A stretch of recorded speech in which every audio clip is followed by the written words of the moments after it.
A battle of the titans, and one for the ages, Godzilla vs. Kong.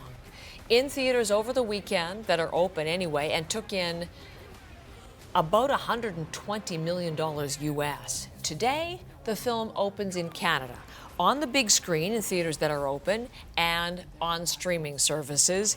Eli has seen it. He's here on an exceptional Wednesday, and I can't wait. And I know that Chris Murphy is sitting in his chair. He's not doing his weather forecasting duties over there at the Weather Network. He's very much pro-Godzilla, but he's very keen to hear what you have to say. So tell us the whole story behind this one, Eli. Well, Chris and Heather and monster fans around the world, this is what we have been working towards since Warner Brothers rebooted the classic beasts, beginning with 2014's Godzilla. So you had Godzilla, the savior of all mankind, the alpha, keeping the other creatures in line. Then there was Kong doing the giant gorilla thing on Skull Island. And now, wouldn't you know it, finally, the two have found each other, but there's someone in the middle, isn't there always? In this case, it's Demian Bashir, the evil CEO of the nefarious technology company Apex. You see Apex kind of like Alpha, connection there. So Apex want to lure Godzilla out into the open because they're building some kind of device, and they want to tap that power source that gives Zilla those cool glowing blue fins that he has on the back. Now, Millie Bobby Brown is a precocious teenager who tracks down Brian Tyree Henry as a podcaster, Bernie, a conspiracy theorist who thinks he knows exactly what's happening with all these monsters. Now, in the past, that kind of character would be played as a bit of a nut, but in 2021, he actually knows more than the military, and soon they're breaking into secure facilities. Meanwhile, Kong has made a friend. He's tired of hanging around on Skull Island, and he's met a little deaf girl who understands just what he's feeling. Let's take a closer look.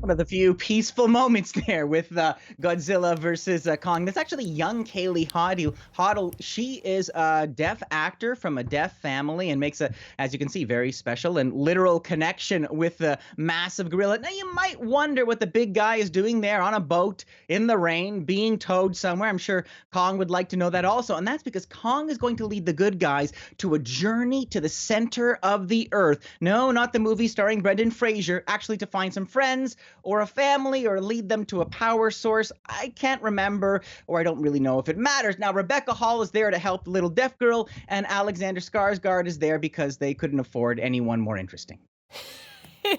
Did you say this?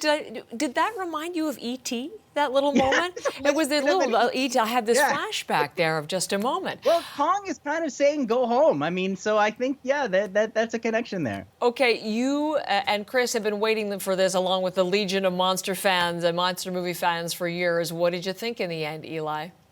Well, I'll tell you, Heather, they saved a lot of money on character development, and that went right into battle scenes and special effects. So I guess that's money well spent, because this is a film with skyscraper-sized plot holes. I mean, we've got this group of teenagers and this alcoholic podcaster who are able to sneak in and out of research facilities with impunity. This company, Apex, they can build tunnels connecting America to China, but they don't know how to lock a door. Millie Bobby Brown, Rebecca Hall, Kaylee Hoddle, I mean, they all do what they can, but let's be honest, the movie is Kong versus Godzilla.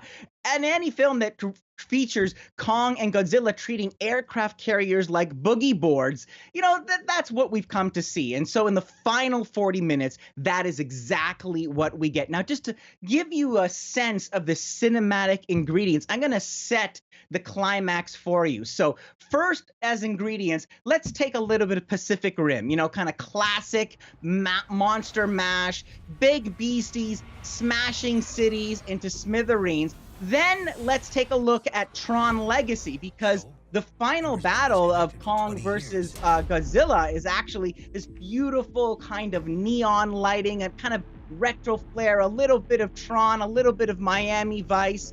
Beautiful to look at and amidst all the destruction and chaos. And then the final ingredients, I think I see a little influence of WrestleMania. I mean, this is a Royal Rumble for the ages. I may have spotted a pile driver or more, so physical combat, but on a massive scale. Let's take another closer look at the final result.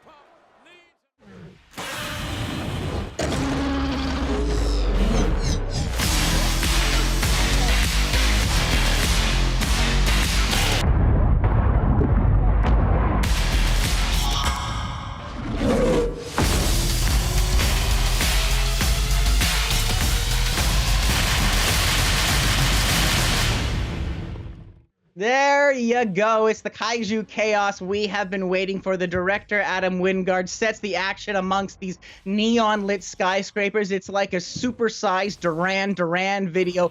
And finally, we get a battle of the beasts we can actually see. Too long we've suffered through monsters in the fog, monsters in the rain, monsters underwater, anything to save on special effects. Here they are, large and in charge. We can appreciate it all, from Godzilla's glowing eyes to Kong's snarling snout. Now, is the story ridiculous? Of course. Does Kong versus Godzilla find a way to top itself? Yes, it does. An urban planner's nightmare, but a monster fan's dream. And so, for Godzilla versus Kong, 3.5 stars out of 5. Good Even, smashing. I thought maybe the epic final battle might get you to 4, but I have to ask. I'd have to overlook some of the ridiculous storytelling, but I realized this is what they want, this is what they get. If you want to think about the number of cultural references you made, though, in your review, from E.T. to pile drivers, I mean, it's just extraordinary. That alone should get it to 4. But how would you feel? I mean, all of those effects and all of that money spent there, Eli, and you're not in some IMAX theater, you're on your couch at home. I mean, does it work? It works well enough, but certainly it could work better. I mean, I did find watching this on my couch, I wanted to see this on a big screen. Like, I don't want to just hear Kong roar. I want to feel him roar. But with movie theaters, like, they're really in a precarious place right now. I believe Godzilla versus Kong is only open in about 30% of screens here in Canada. And so for many of us, paying $24.99 to stream is probably the safest option. And now with Disney moving the upcoming Black Widow blockbuster into Disney Plus streaming, movie theaters are losing the kind of massive blockbusters just like this one that really helped keep the lights on. I mean, the pandemic is a monster stomping the movie theaters and supercharging streaming, and I think things are going to look very different when this is all over. Indeed. Eli, great to see you this morning. Thank you very much. 3.5 for that one. Eli's in Toronto.